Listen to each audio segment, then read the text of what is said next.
Hello friends, welcome to my YouTube channel Masterclass with Tapat. This is the place for new age management skills and lifestyle tips for budding managers like you all. So today's topic is what makes a work environment toxic and how you can fix it.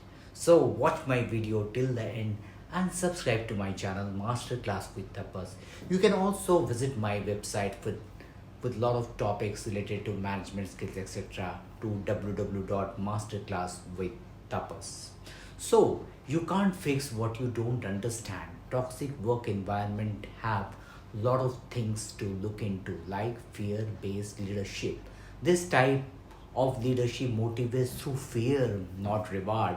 This may as do as I say, not as I do approach. Heavy handed rule, not recognition of excellence, because leadership uses fear to motivate employees. They don't reward or recognize excellent work or talent. After a while, they don't get excellent work out of their employees. Gossip, rumor, and speculation. This is often because information is heavily filtered and there is a lack of transparency from the managers too.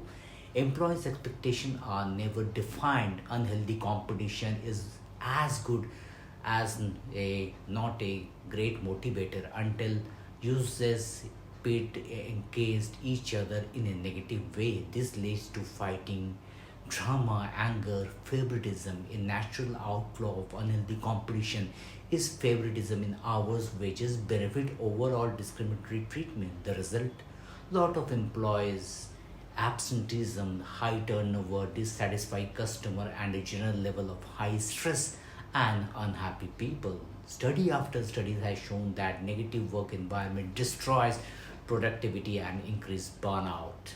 Employees in a toxic workplace only have to bad things to say about their job and their manager, damaging employers' reputation. They will do anything to get out of the work. They will be unhealthy in every sense of the word, and if the toxic work environment is bad enough, they might take again legal option against their employer too. So be careful how leadership can improve a toxic workplace. A toxic workplace can't be left alone because it won't self improve. It has to be fixed with a purpose. The situation didn't become toxic overnight and is going to take some time and a bit of real struggle upfront to make these changes. How are the few tips and how to fix this toxic workplace? Start communicating in a very meaningful ways with your employees. Everyone talks about the importance of communication, but how or few really do it well. Meaningful communication is about quality, not the quantity. It simply means making sure your employees or team know what they need to know in order to do their job well and effectively. Understand situations that affect their job, know what expectation they need to meet, or you can say quell worries and rumors like layoff. You can communicate these things through employees meeting or team meeting, handbooks, training. You can have one-on-one session with them to help employees who are struggling or excelling. You can also use tool to make communication easier and more faster so that it is timely instead of too late.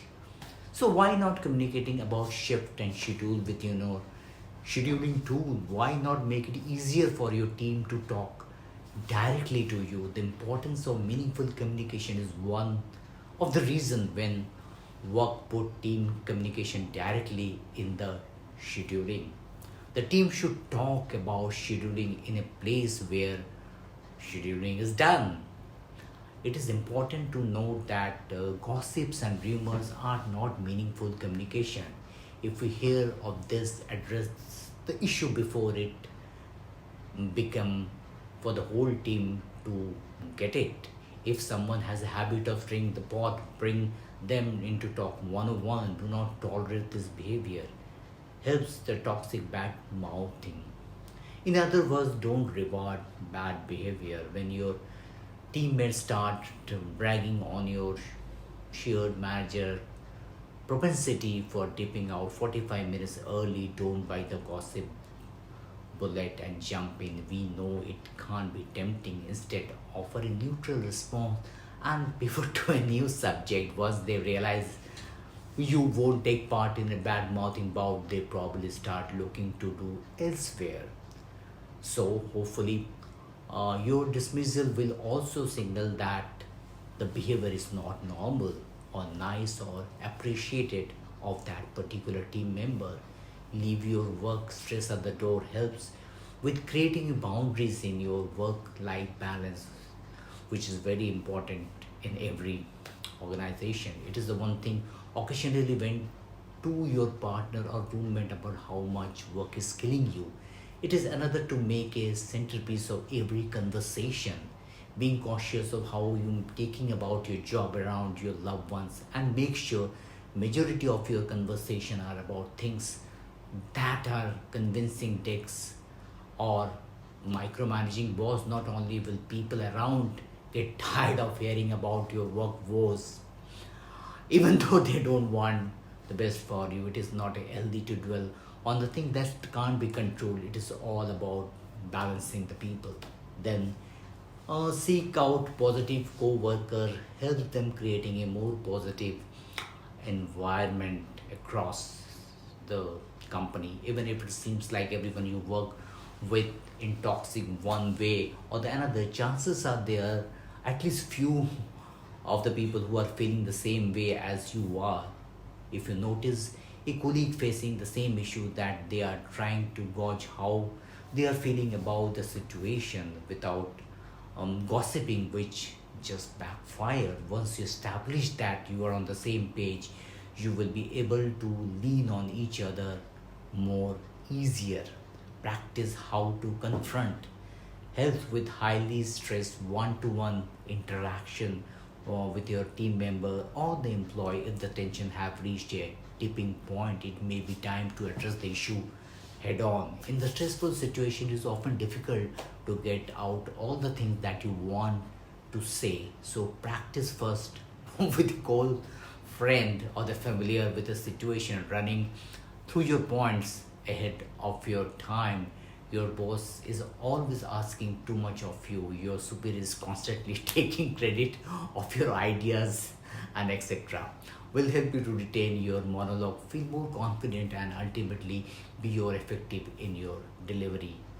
That's matter the most. Build trust helps to micromanagers. The problem with a micromanager boss is that it fits to every basic human psychology needs each other. Our need for autonomy and their need for control. Navigating this tension is all about building trust. You won't get autonomy until they get their certainty. In order to gain trust from your micromanager, you have to provide them with the things that they carve the most: information, inclusion, and yes, control. Resisting that you're being sloppy about the details will only aggravate the situation. Here are some of the tactics you can try.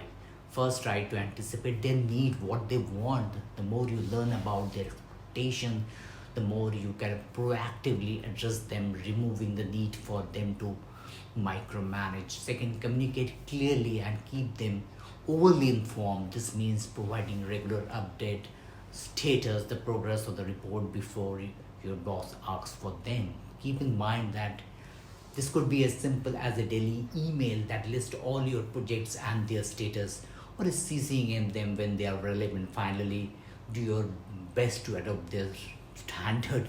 You want to align your work with their preferences and learn what the makers of quality your boss wants, need, then deliver on them. So, friends, what do you think about my thoughts? If you like my thought, give a huge thumbs up, share this, comment on this, and subscribe to my channel Masterclass with Tapas. And visit my website also in the same name, www.masterclasswithtapas. So till I meet next, bye for now and take care.